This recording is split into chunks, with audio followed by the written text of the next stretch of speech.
All right, so let's get back into query processing. Any questions about this stuff that I covered in the previous class? Anything that you still have any lingering doubts over before I keep going?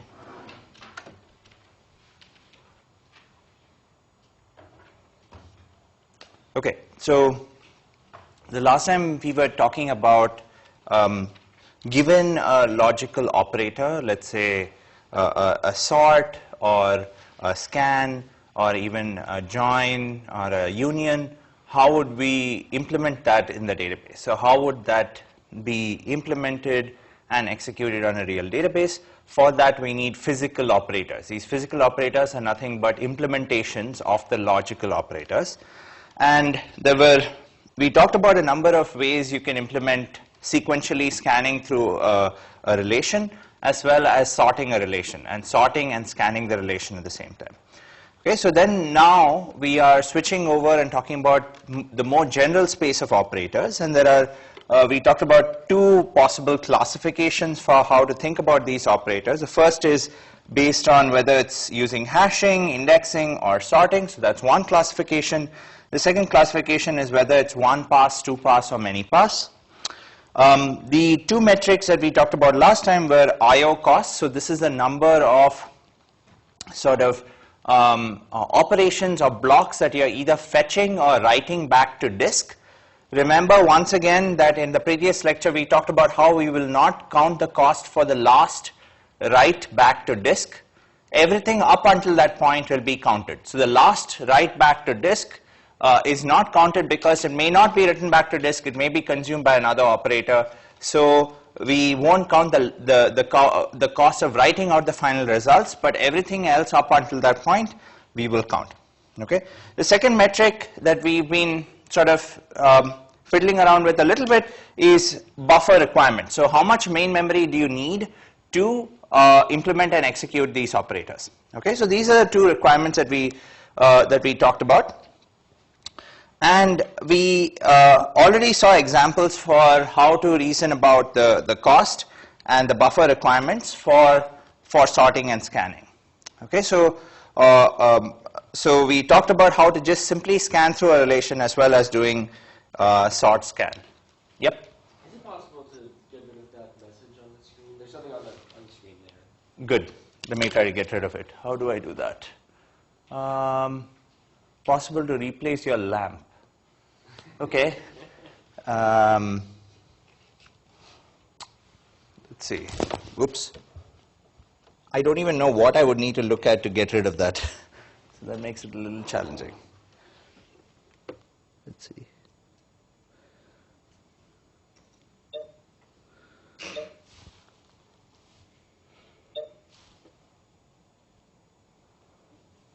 It seems to have gone for now. So if it comes back on, let me know. Okay. All right.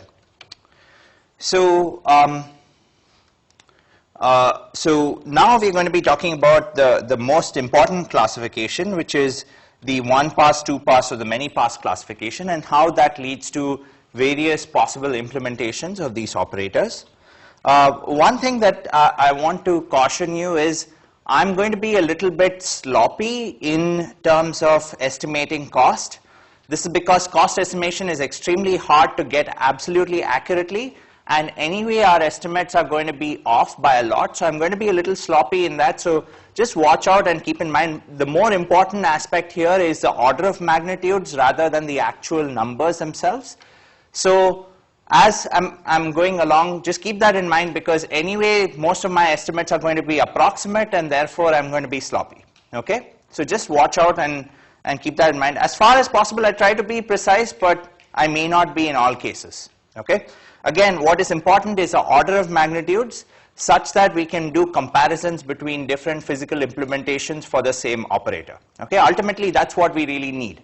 We need to be able to pick which physical implementation we should use given certain data characteristics. Okay. All right. So let's talk about the one pass, two pass, and three pass implementations of operators. We are not going to be talking about the index-based implementations of operators until much later. So we're going to be focusing more on the sorting based and hash based variants first. Okay? So the one pass algorithms are the simplest but have the most stringent requirements on memory. Okay? So for let's consider the simplest possible operations first. So operations such as selection and projection, these are essentially one tuple at a time operations. Okay? So you can evaluate each tuple independent of other tuples. Okay, remember that projection does not eliminate duplicates in relational databases. It does so in relational algebra, but in SQL and in relational databases, duplicates are not eliminated in projection. So all you need to do is to look at each tuple and either remove some fields, or you check if it satisfies some predicate, and if it satisfies some predicate, you pass it to the next operator. Okay, so for tuple at a time of unary operations, you really don't have any memory requirements. You basically don't need to store the entire relation in memory at once. So for these types of operations, one pass algorithms is more than enough. That's all that you need, because you just need to scan through the relation and then evaluate each tuple at a time. And I'll get into details about how one would do that. For the other unary operations, so things like grouping or duplicate elimination, so basically I'm either eliminating, I'm doing select distinct, or I'm doing select average of something grouped by something. In both of those cases, these are unary operations that require all or most of the tuples in memory at once if I'm doing a one pass on the relation. So the one pass methods are limited to scenarios where the entire argument, in this case the relation, fits in memory. Okay? Alright, so the last one is binary operations. So binary operations are everything else, right? So everything that is not unary. So selection, projection, grouping, duplicate elimination are all operating on one relation. Binary operations are union, intersection, difference, joins, and products. All of these are limited to scenarios where at least one argument fits in memory. So if you want to do just one pass through these relations, then at least one of the two arguments needs to fit in memory. Okay? So what do these restrictions mean? So let's start with tuple at a time operations. Okay? So these are selection and projection.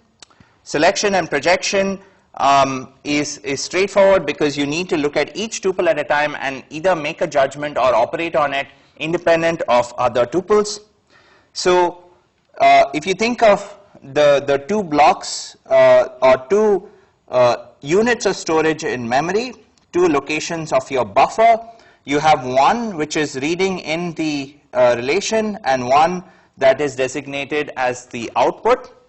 So you will bring in one block of your relation at a time. Any tuples that you process will be placed in the output block, and once this output block gets filled, you evict it. Once you finish processing a certain input block, you get another one and you keep going. Okay, so basically it is just another way to think about it is there is one designated to the input, one designated to the output. And then for selection, you'll be checking if every single tuple satisfies a condition. If it satisfies a condition, you will write it out to the output block. If it doesn't, you won't. For projection, you'll be looking at every single tuple, removing or adding attributes as appropriate, writing it out to the output. And you keep doing this until either the output block gets filled or the input block you finish processing. If the output block gets filled, you throw away the output block or write it to disk and get a fresh output block. If the input block you finish processing, you evict that and you get a new input block. Okay? So nothing super surprising. It's basically you have something that's reading through the data and something that's being used to write out the data. Any questions about this? This is the simplest operation. So if you have any questions about why we are doing some of these things, let me know. Questions?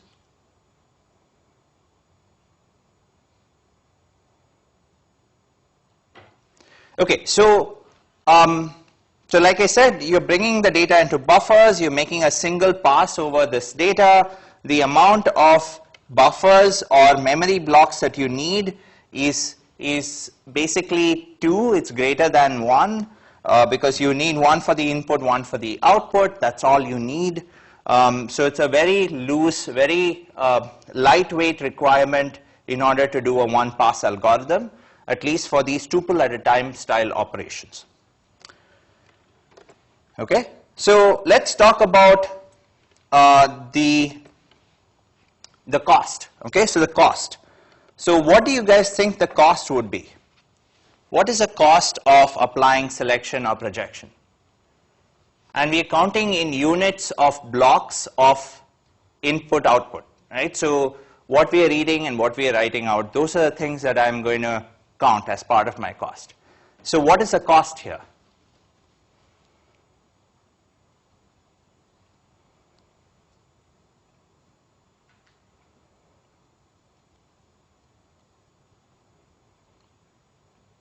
Any guesses? So B of R denotes the number of blocks of the relation.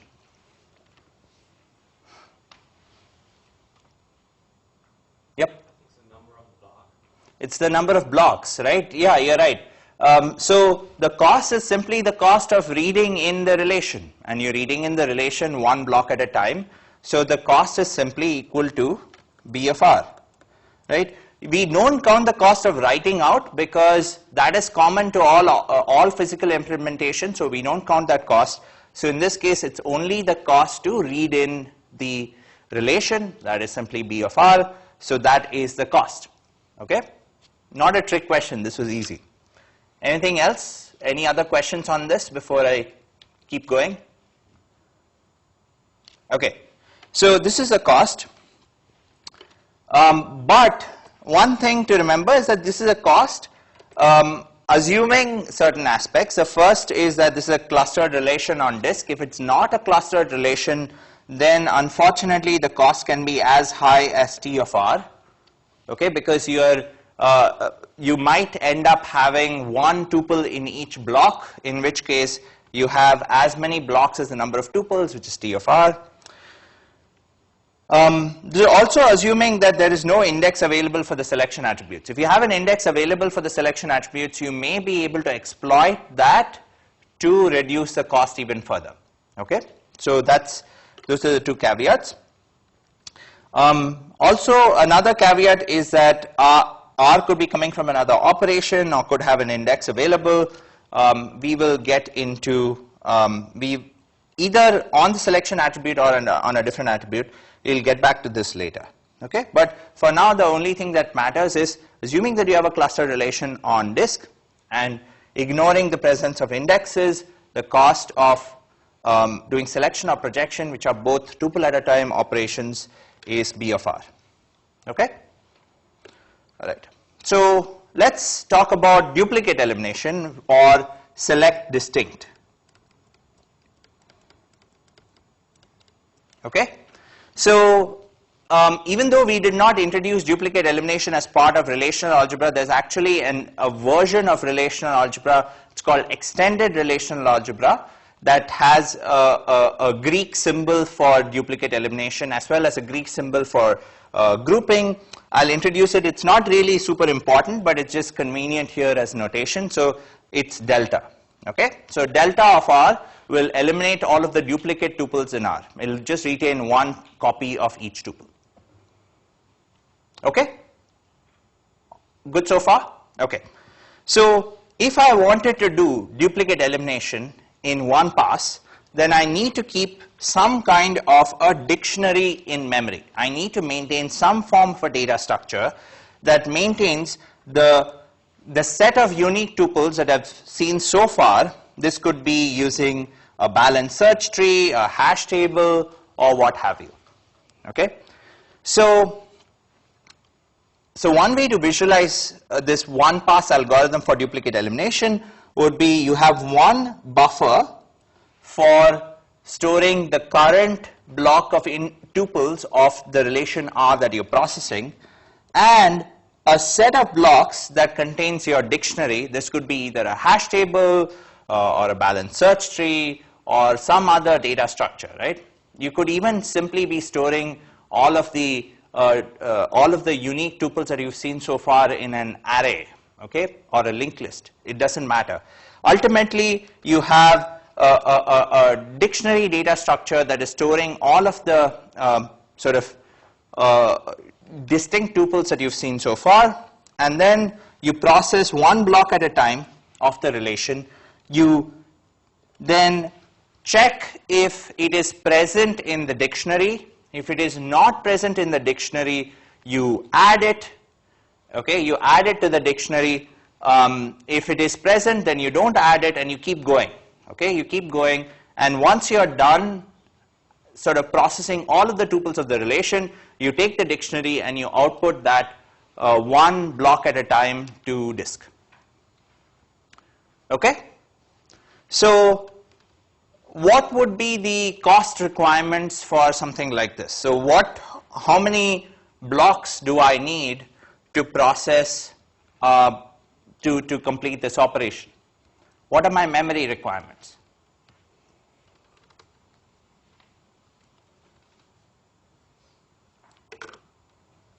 If I wanted to complete this in one pass, what are my memory requirements?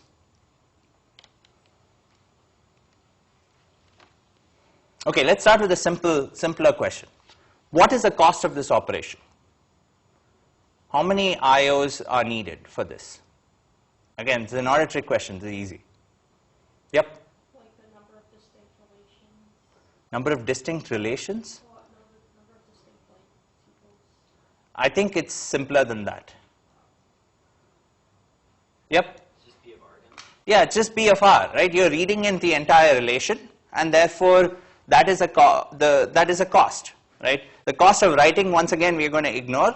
It's just B of R. Okay, so the cost is B of R. What are the memory requirements?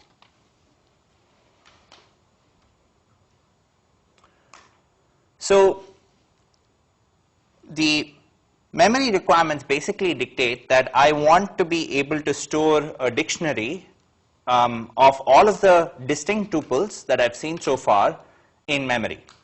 Correct? I need to be able to store a dictionary of all of the distinct tuples that I've seen so far in memory. In order to be able to do that, I need, let's call this B of delta of R. So this is the number of blocks that it would take to store the distinct tuples of R. I need this much storage in memory to be able to represent this dictionary at least. Okay? Plus, I need 1 unit of storage for the block that I'm processing at any given time. Right? So what this means is B of delta of R should be less than or equal to m minus 1. Okay? Or B of delta of R plus 1 is less than or equal to m. Okay? So the number of slots in memory that I have, the number of buffer locations has to be greater than the number of the blocks required to store all the distinct tuples plus 1. Okay? Or approximately, this is going to be B of delta of R is less than or equal to m. Okay? So that's my memory requirement. Any questions about this? Yep? Would it be difficult to say what B of delta of R is for, like, couldn't it change based on what data structure you use for your dictionary? Because, like, a hash table could be hard to say, like, what that would be, right? Absolutely. So there are two aspects here that are both important. The first aspect is that it's sometimes very hard to estimate what the number of distinct tuples of a relation is. Okay, so it's hard for me to say a priori whether a one-pass algorithm is going to work or not. So that's one aspect. The second aspect is that sometimes the data structure that you're going to store may require more tuples or may require more storage than B of delta of R. Okay, sometimes maybe twice as much, sometimes k times as much, because even in a hash table, there may end up being empty entries which take up space, right, and don't store any information. But again, like I said at this earlier, I'm going to do an approximate calculation, and so this is an approximate calculation. You're absolutely right that in practical implementations of this dictionary, I may end up requiring more blocks. But this is both a coarse-grained estimate and a kind of a lower bound. I need at least this much. Often, I might require a lot more. Yep. Would that mean, so would a BST be like a more common implementation for this then, based on those requirements? Typically, it's more of a hash table. Most cases, it ends up being a hash table rather than a BST. But if you weren't worried about computation costs at all, you can certainly store everything in densely packed blocks, right? If you store everything in densely packed blocks, you will have B of delta of R. The cases where it ends up being greater is when you have a hash table or a BST. But again, if you are optimizing for I/O, then it's B of delta of R. Once you start thinking about the memory as well, then these considerations come into play. Thought there was a question somewhere else. Okay, all right. So this is the cost and the memory requirements. So again, this is a coarse-grained, fairly conservative estimate. In practice, if you use a hash table or a BST, you may end up having at least a little bit more storage, and therefore this is maybe more of a lower bound than an actual requirement. Okay. All right. So what we know for certain is that M is greater than or equal to B of delta of R plus 1. Okay. So that is for certain, because even if you store the tuples in a densely packed way, you're going to require B of delta of R, and you need one block to hold the input tuples as you're processing them. Like we discussed, we do need to try to estimate the number of distinct tuples and the number of blocks that these distinct tuples would fit in advance when planning to use this algorithm, and there could be significant penalties if we sort of underestimate. Okay? So the cost, once again, is P of R. This is, again, assuming a cluster relation on disk and the fact that we are not using an index. Okay, so let's look at grouping. So grouping is, this makes me think that I'm using an old version of my slides, but it's fine. So grouping, even though we did not introduce it in relational algebra, in extended relational algebra, the Greek symbol for grouping is gamma. Again, not super important. It's just convenient to denote grouping using gamma so that you can associate costs more easily. So let's say I have my query, which is select city, comma, sum of price from R, and I want to group by city. So once again, I want to keep a dictionary in memory, right? So a dictionary in memory, and each entry in my dictionary is going to be a city associated with the sum of the prices that I've seen so far. Okay? So what I'm going to end up doing then is I'm going to store these pairs, city, comma, sum of price. So you can think of that as key value pairs that are stored in your dictionary. As I get a new city, I might initialize a new tuple. If I get one of the old cities, I'm going to increment one of the existing prices. Okay, so I'm going to add that price to the existing city tuple, and that is how I would operate on this relation for grouping. Any questions about this? Okay, so just to make sure that we are following, what if I wanted to replace sum with average? What would I be representing in my dictionary? What are the keys and values?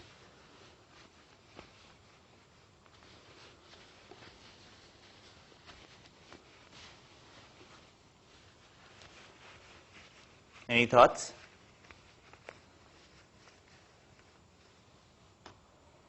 So let's say I wanted to sort of maintain average counts as opposed to sum.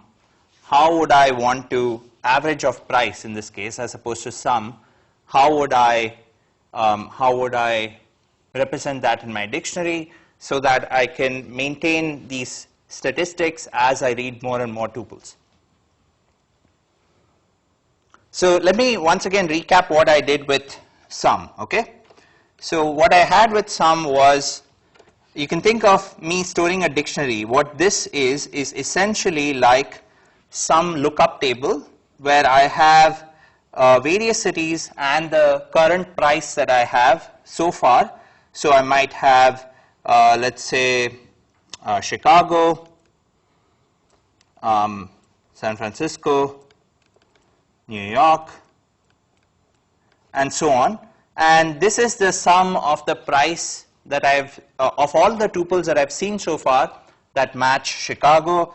This is the price of, the sum of the price of all of the tuples that I've seen so far that match San Francisco, and so on. Okay? So what would I want to record if I wanted to compute average instead of sum? Yep. So like, would you need 3 blocks now per city, like for the like current or like your current average and your number, and then maybe like what the average you would report is or something like that? Because you need to like recalculate your average every time and keep track of how many instances you've seen before. Or maybe it'd be 2 blocks. You're on the right track. So what you need is multiple counts. You can't record just one count. You would require at least 2 counts. Okay, so one count would be possibly the current average seen so far and the number of tuples that you've seen so far, or the current sum and the current number of tuples you've seen so far. Either one of those 2 alternatives is sufficient. So to see why that might be sufficient, I might have, let's say I'm showing you how it would look. So let's say I have Chicago here, and then, so this is city, and I have sum of price, and I have count. Okay, so if I found that my sum of price is 10,000 and the count is 10, then I can use that to compute the average, right? It's simply 1,000. Right? So all I need to record at any point is the sum and the count, and that is sufficient. Like he said, you could also use average instead of sum, and that might also work because you can estimate the using the average and the count. You can recompute the sum and then use that to update the average and the count for the next time around. Okay, I'll let you think about that later, but for now, if I use just sum and count, that will work because those 2 statistics are sufficient to compute average. Okay? So what are the memory requirements here? So the memory requirements here are that the number of cities and the aggregates, when you compress that into blocks, this amount of data is going to fit in memory. Plus, you need one for your input buffer, right? You need one for your input buffer that's going to hold your relation as you're reading it. And therefore, that is my memory constraints. The cost in this case, once again, is B of R because I'm just reading the relation once, right? So whatever it takes to read the blocks. So one small note here. So remember in the last class we talked about this iterator model where you have pipelining from one operator to the next. So as soon as one operator finishes processing a tuple, it will pass it along to the next operator. Grouping is one of those cases where it is not possible to do that because you have to wait for all of the tuples to be processed before you can pass the information on to the next operator. Okay, so grouping is what is called a blocking operator.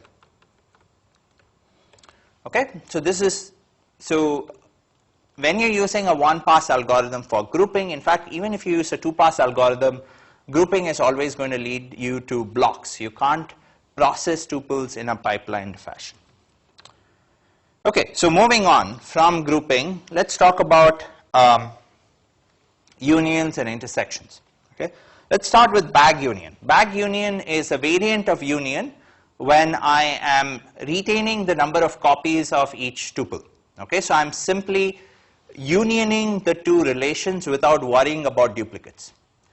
What do I need to do in this case? It's really simple, right? So I just need to read a block of R at a time and then output it to disk, a block of S at a time, output it to disk.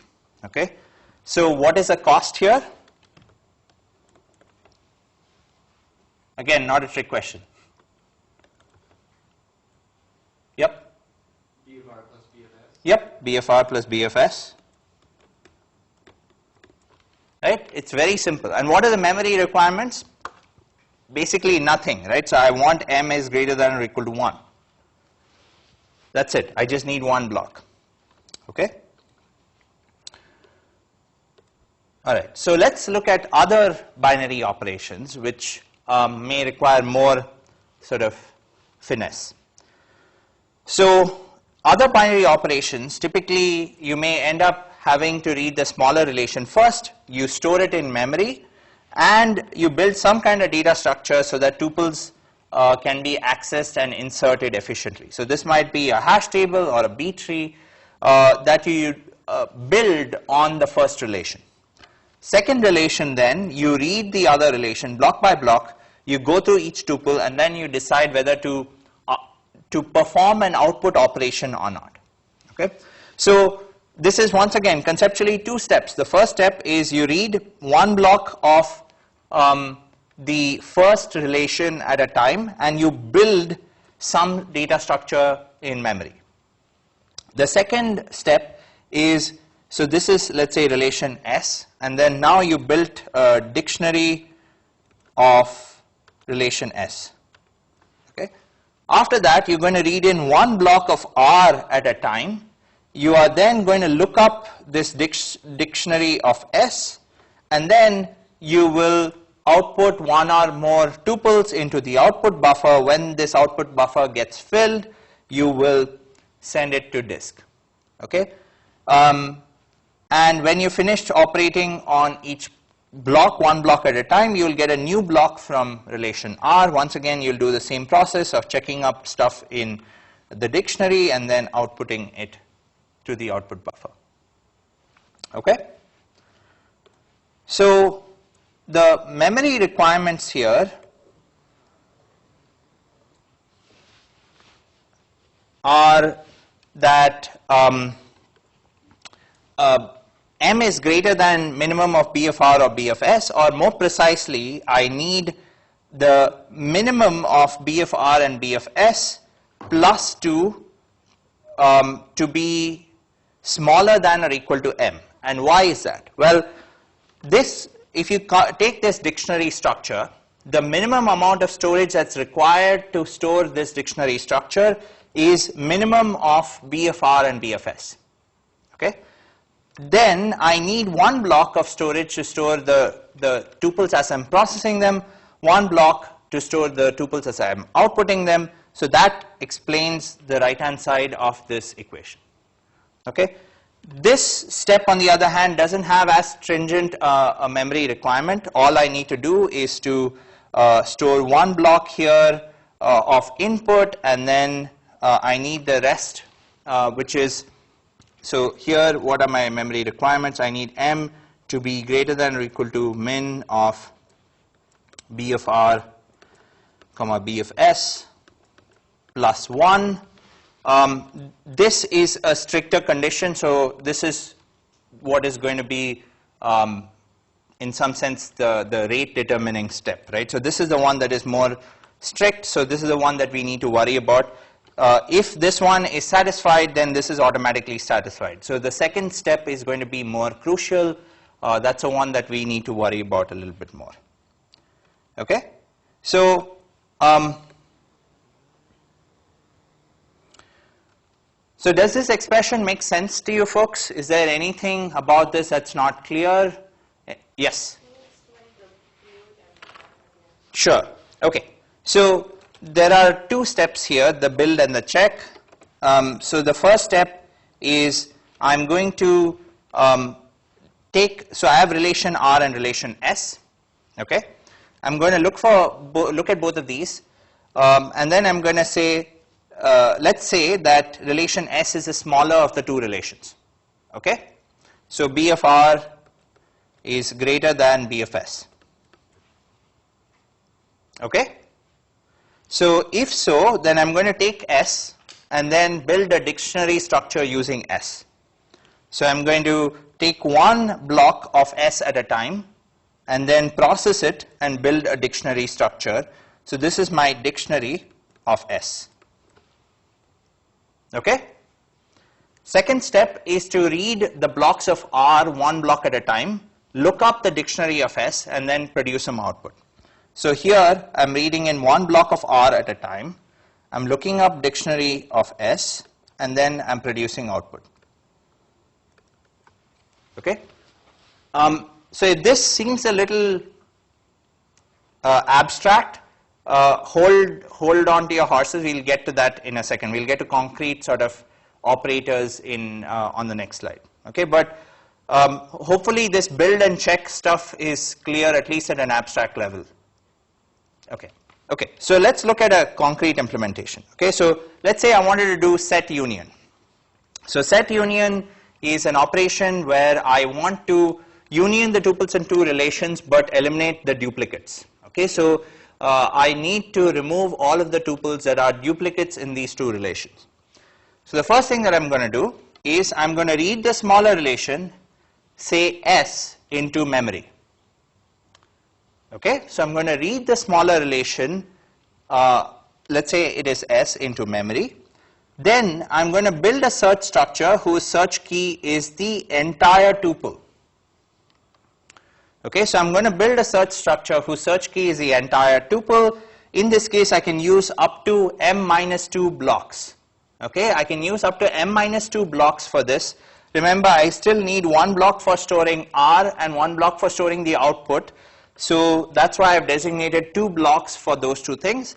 But I can use up to m-2 blocks for building a search structure whose search key is the entire tuple.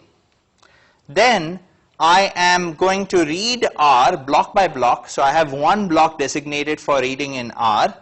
And for every tuple in that block, I'm going to see if it is in S. If it is in S, if it is not in S, I'm going to copy it to the output block. Okay, so if it is not in S, I'm going to copy it to the output block. Am I missing a step?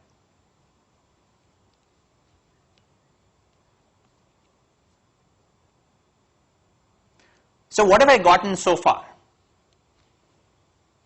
What's a succinct explanation for what I've done so far? Or what would the output blocks contain right now?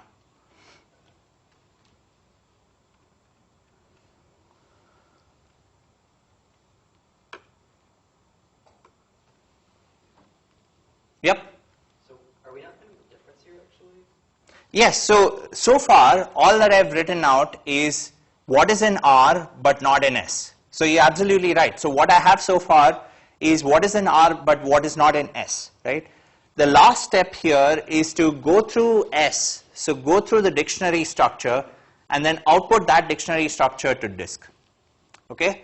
That's a cheaper operation, so that's not something we need to worry about as much. Okay, but so far all that I've done is I've computed R minus S, and then I also need to compute the distinct tuples in S and then output that to disk. Okay, so that's the last step.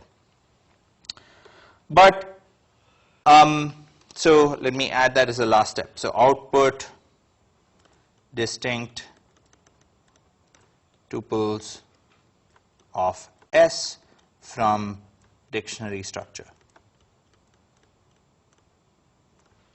Okay, so this was the build step.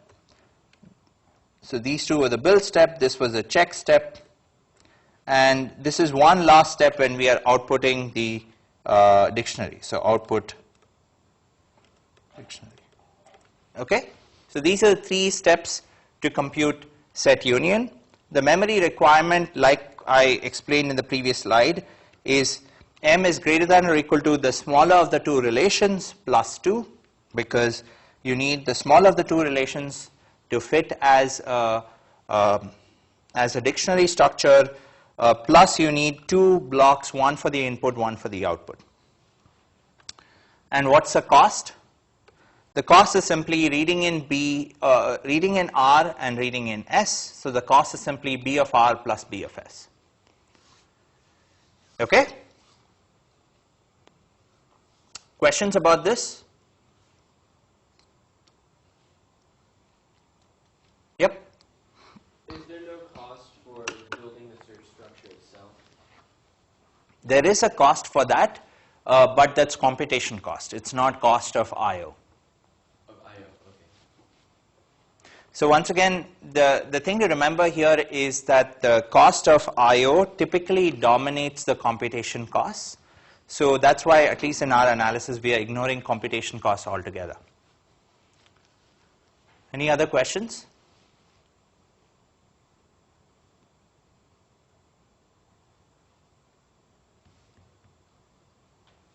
Okay.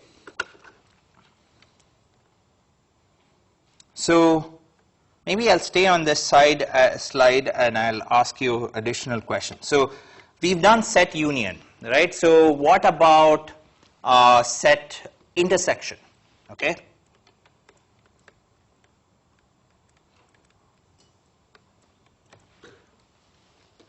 So how would we do that?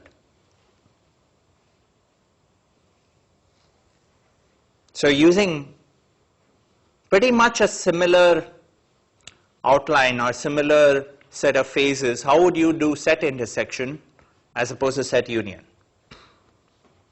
So here, remember, I want to find the same block, same tuples that exist in the two relations and eliminate duplicates. Yes? So you only copy T to the output block if it is in S? Correct. So what you're saying is you will go ahead and read the smaller relation to memory, you'll build a search structure, and then you'll check for every tuple in R if it is present in S, and if it is present in S, then you'll go ahead and output. That is 90% there. There's a small caveat.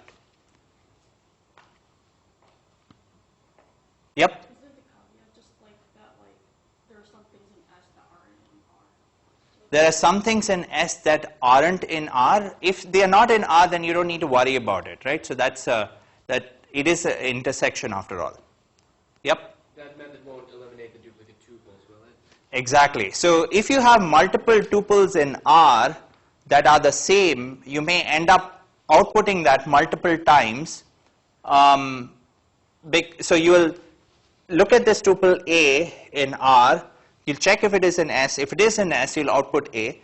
Then let's say you have a second copy of A later on in R.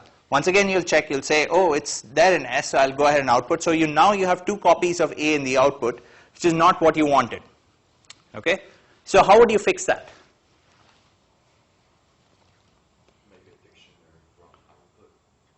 Make a dictionary from output. That's more complicated than necessary.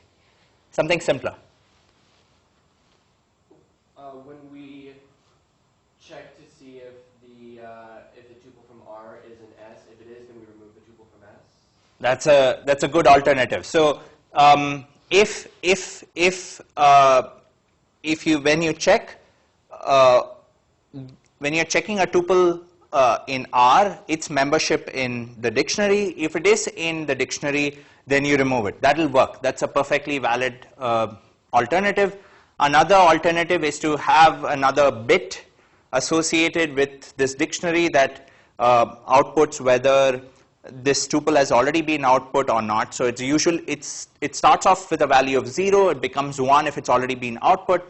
So that's another alternative. It depends entirely on whether searching through this dictionary is faster than deleting something.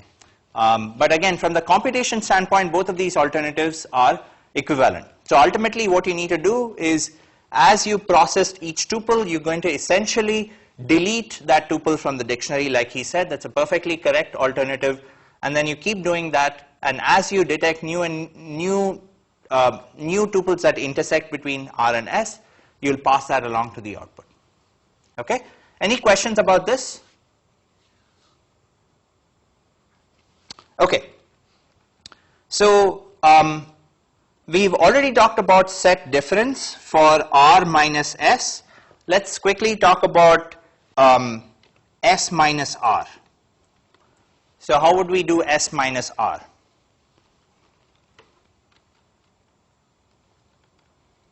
So R minus S basically was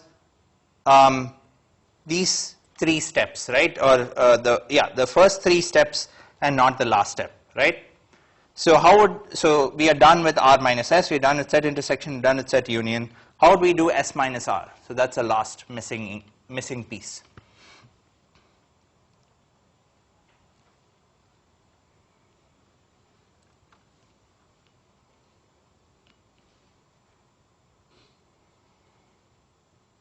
Yep. The first 2 steps remains the same, and when we read R, read the tuple T, and we find if it is not in S, we output it and also insert a new entry in S for this T.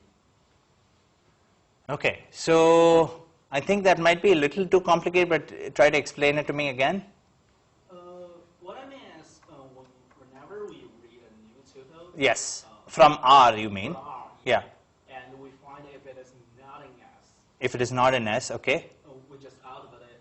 But S minus R does not require you to output tuples in R that are not in S. So you don't need to worry about that. So S minus R once again is tuples in S that are not in R.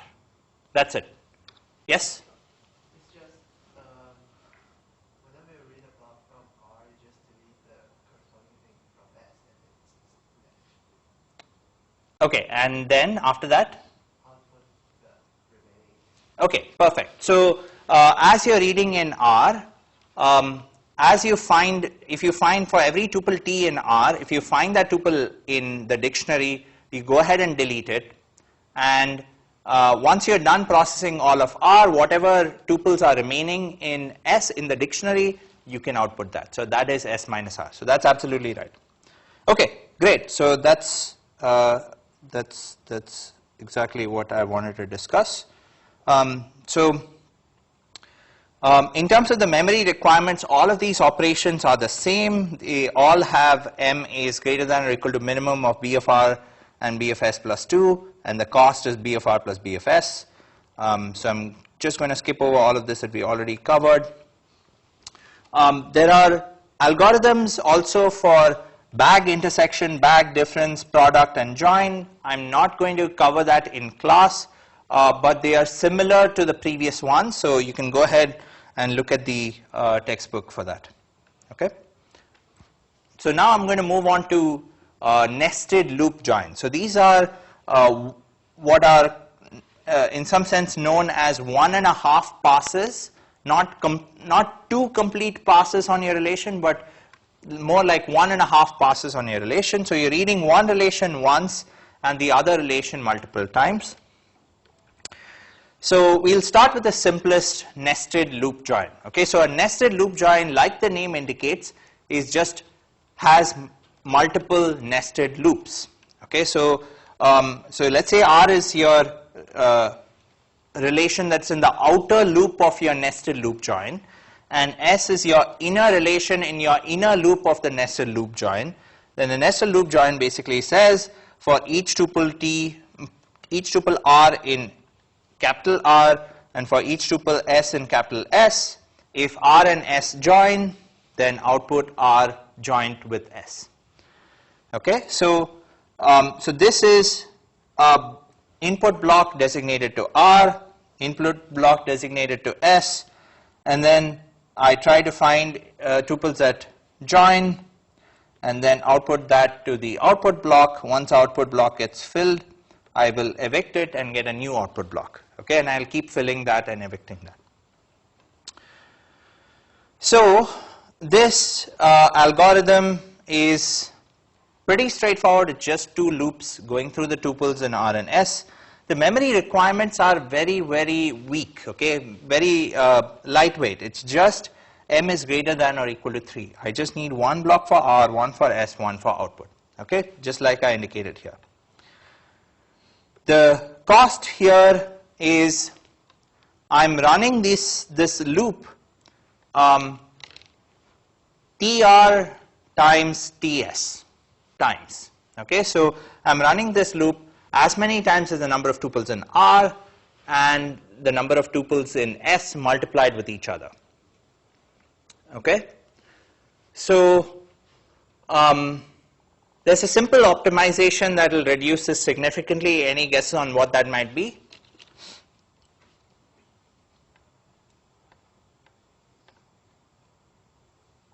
So I'm trying to reduce this cost significantly.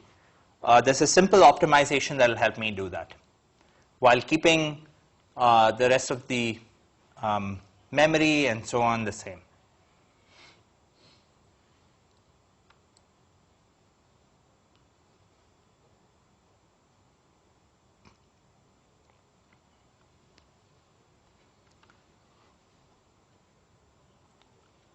Yep. Maybe you could sort S. Maybe I could sort S. That's a good suggestion, but that's not what I'm going for here. We'll get into sorting multi-way algorithms that sort one of the relations or both of the relations later. I'm looking for something much simpler. Maybe this is a little bit of a trick question. Okay, so the simple answer is here I'm basically doing one tuple at a time and joining them, right? Instead of that, I can operate blocks at a time, right? So I can take one block of R, one block of S, find all of the tuples in R that join with all of the tuples in S, and output that. Okay, so not super surprising. I can just change this to B of R times B of S, and basically operate on blocks of R and blocks of S. So how would that look like? So it would look like this. Okay, so I would have one loop for each block in R, one loop for each block in S, and then internally I'm going to do the same thing that I did earlier for each tuple in this block and for each tuple in the other block. I'm going to find if they join. If they join, I'm going to output that into the output block. Okay, so nothing too surprising yet. Okay, so the one thing that I wanted to mention that I noticed in this slide but I didn't mention was that this algorithm fits the iterator model very well. Okay, so as soon as you find that two tuples in R and S join, you can add it to the output. This tuple can then be processed by future operators. Okay, so maybe you have a selection condition after the join, in which case that selection condition can be applied to the output immediately without waiting for the remaining results. Okay, so nested loop join is a great example of something that allows this kind of pipelining, this kind of iterator based processing. Yes? So when we're using the blocks of R and S, it makes sense why the memory is greater than or equal to 3. But for this slide, since we're just using the tuples, and we're just using one tuple at a time, then could we not store those two tuples that we're concerned with in the same block, and then memory would be greater than or equal to 2? You're absolutely right. So his point was, if you're only operating on one tuple or one tuple from each relation at a time, can you not compress all of that and store it in one block as opposed to storing one tuple in each block, if you will? So the answer for that is basically due to the fact that databases use blocks as a unit of storage. They operate on blocks as a unit of storage by bringing in blocks at a time and outputting blocks at a time. Okay, so they don't operate at the granularity of smaller units like tuples or values. They operate on blocks at a time. Because of that, when you're bringing in stuff from R or stuff from S, you have to bring it a block at a time. And that block is going to replace some other block that was present in that buffer location in the past. Now, that unfortunately means that I need to designate one block for R and one block for S, at least at the start, and then I can compress that into one block if I'd like you said, but I can't avoid bringing in one block of R and one block of S to begin. That unfortunately is going to consume two of my buffer locations. It's just that that's the discrete granularity at which we are operating. Okay? Okay, so now now is when we get to the fun part. So let's say you have this algorithm, which is basically looking at one block of R, one block of S at a time, and then outputting that.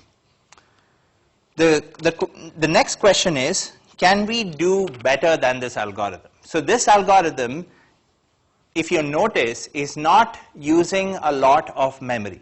It's only using one block of memory for R and one block of memory for S. So can we do better by exploiting more memory? Okay, so unfortunately still remember that you can't store all of R or all of S in memory like in the previous one-pass algorithms, otherwise we would have done that. But we can still do something in between. What would we do? We have more memory that we can exploit. What can we do to make use of that? It's still a nested loop-like algorithm.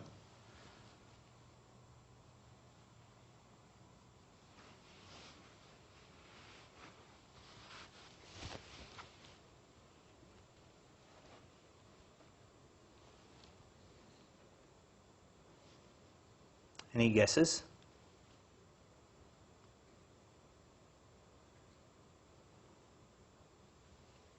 Once again, the claim is that there are a lot of slots in memory that are going waste, right? I'm only using 3 slots, one for R, one for S, and one for the output. How can I make use of the remaining slots and thereby make my algorithm better, or at least have lower cost? Right now it's B of R times B of S, right? How can I make it lower than that? Yep. Maybe you could store in memory all the blocks of the smaller relation. So that is similar to the previous approach. That's essentially a one-pass approach. Unfortunately, I don't have enough memory to do that. So that's why I'm in this regime. But you're almost on the right track. Any follow-up observations? So I can't store all of one of the relations in memory, unfortunately. But I can still store part of it, right? So I can still operate at a granularity of a set of blocks. So let's say I can store, instead of all of the smaller relation, let's call it R for now. I can't store all of R in memory, but I can store, let's say, 1/10 of R in memory. If I can store 1/10 of R in memory, I can bring 1/10 of R into memory, cycle through all of S, and then bring the next 10th of R, cycle through all of S, next 10th of R, cycle through all of S, and so on. This is going to have the cost of B of R times B of S divided by 10. Okay, because you're not going through one block at a time. Does that make sense? So by operating at larger groups of the relation, you can actually save on the cost significantly. So to be more precise, let me go through the algorithm that I am prescribing, which is essentially what is called in the literature as a block-based nested loops join. The block-based nested loop join is going to do the following. It's going to bring in m-2 blocks of the first relation, and then it's going to cycle through the second relation. Okay, so it's going to cycle through the second relation. For each block S of R, you're going to find all tuples that match and then output it. So you can think of this as, let's say this is R and this is S. So you're going to break up R into groups of m-1, m-2 blocks. And then for each block here, I'm going to cycle through all of S. Okay, so I'm going to cycle through all of S. Again, for each collection of blocks, I'm going to cycle through all of S. Each collection of blocks, I'm going to cycle through all of S. Okay, so this is good. What is my cost going to be in this case? Firstly, is the algorithm clear? So I'm bringing in more of the relation. Instead of bringing in one block at a time for R, I'm bringing in more of R and one block at a time of S. So what would the cost of this algorithm be?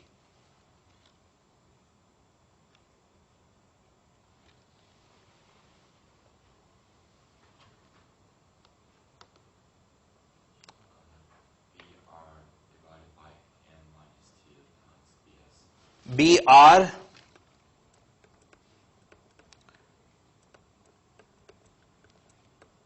okay, so that's correct, but that's one part of the cost. We are missing one more part. So firstly, what is this cost? So this cost is, so another way to think about this cost is, since I'm bringing in m-2 blocks of R at a time, the number of times the outer loop is going to iterate is B of R divided by m-2. Okay? So once again, I'm bringing in m-2 blocks of R at a time. So the number of times this outer loop, so the number of times this outer loop is going to run is B of R divided by m-2. Okay, so let's say m is equal to 12 and let's say my blocks B of R is equal to 100, then I basically have m-2 is equal to 10. So I'm bringing in 10 blocks of R at a time. So B of R divided, so B of R is 100 and m-2 is 10. So this is equal to 10. Okay, so I'm going to run this loop 10 times. And each time I'm reading all of S. Okay, so it's B of R divided by m-2 times B of S. This is the number of times I'm reading through. B of R divided by m-2 is the number of times I'm reading S. I'm multiplying that by B of S. This is the total cost for reading S across all of these iterations. Okay, so this is the total cost for reading S across all of these iterations. The one part that I'm still missing here is the cost of reading R. Right, so that's the one part that I'm missing. So the cost is B of R times B of S divided by m-2 plus B of R. You have to read in R once, and for every 10 block chunk of R, you're reading through all of S.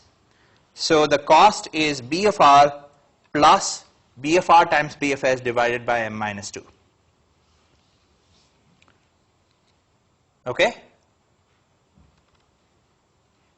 Anything that's not clear in this algorithm or the cost?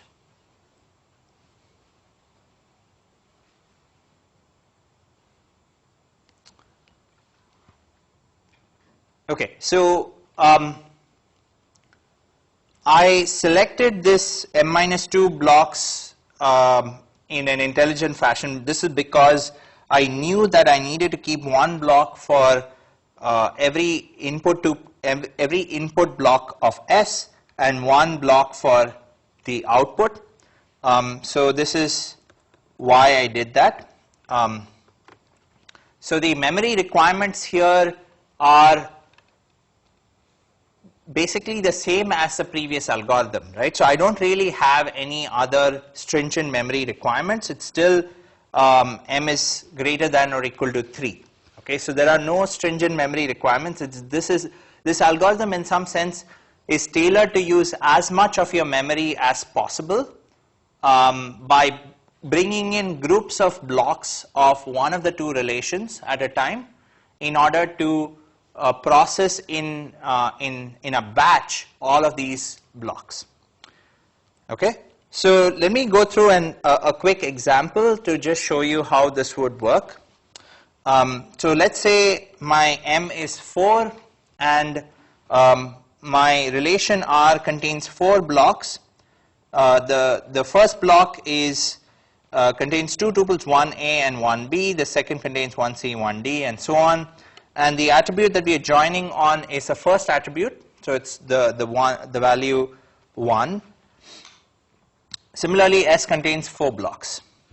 Okay, so this is how the algorithm's sort of execution would look like. So these are the m-2 blocks that are reserved for R. This is the one block that's reserved for S. Okay, and then there's an output block that I'm not showing here.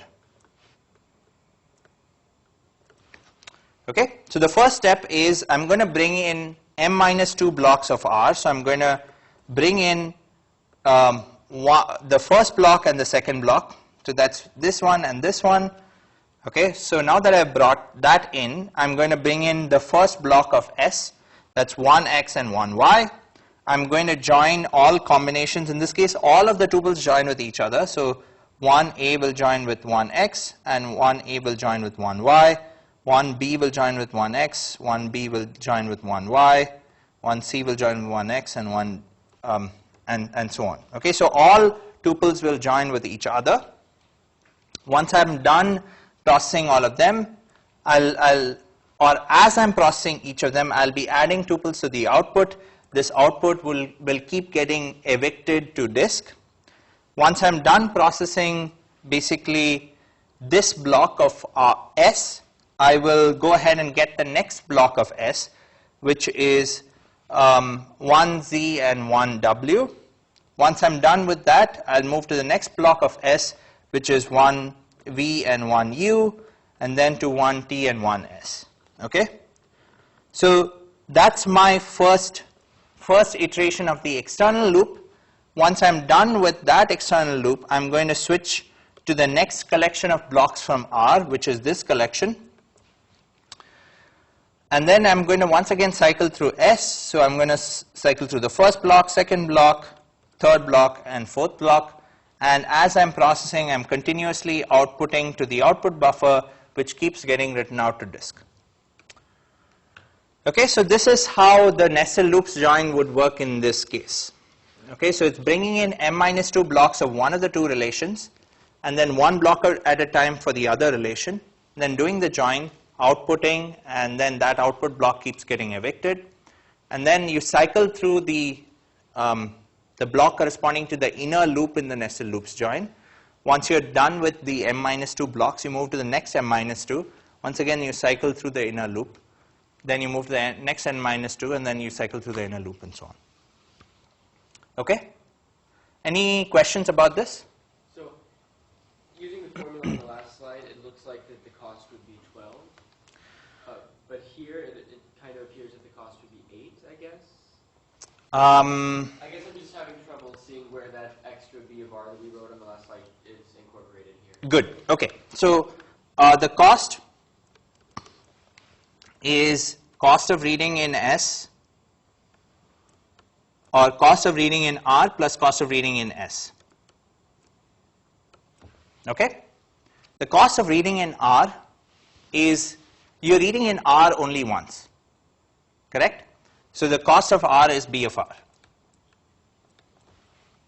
Okay? Now let's look at the cost of S. The cost of S is, how many times are you reading S? You're reading S as many times as the number of iterations of the external loop. Okay, so it's some multiplier, so it's some alpha times B of S. Okay, so this is where alpha is the number of iterations of the external loop. Right? Here in this case there are two iterations, right? So one iteration where you read S and another iteration where you read S. So here there are two iterations of the external loop. Okay? So how do you compute the number of iterations? The number of iterations is basically the number of chunkings of R that you can get using m-2 blocks. So alpha is nothing but B of R divided by m-2. Because B of R, you're reading in B of R m-2 blocks at a time, and for each of them you're going through S once. So the number of times you're reading in S is basically B of R divided by m-2. This is the number of chunkings of R that you're reading. multiplied by BFS. Okay? Any questions about this? Okay, so that's nested loops. So the cost was B of R plus BFS times B of R divided by M minus 2. And this is approximately B of R times BFS divided by M, so it's quadratic. Also notice here that it's better to iterate over the smaller relation first. Why is that? Well, this cost is constant, independent of what you do with R and S. However, this cost is entirely dependent on which relation you process in the outer loop of your nested loops. So you want that to be as small as possible. So you want to iterate over the smaller relation first. Okay? So in practice, instead of a loop, you may end up using a dictionary structure. For instance, you may use a hash table, for instance, for blocks of R. This hash table would use k blocks, which is less than or equal to M minus 2. You would be reading in one block for S at a time, and then have one block designated for your output, which should be evicted to disk periodically. So this is what we've seen so far. So this is the 1 pass and the 1.5 pass algorithms. For sigma, pi, gamma and delta, which was how I was designating grouping and duplicate elimination, and then intersection, union, product, and so on, and the 1.5 pass for join. Okay, so these were the 1 pass algorithms. This is a 1.5 pass algorithm, which requires very little memory. Now let's look at 2 pass algorithms, or actually let's not look at 2 pass algorithms, and I'll cover that on Wednesday.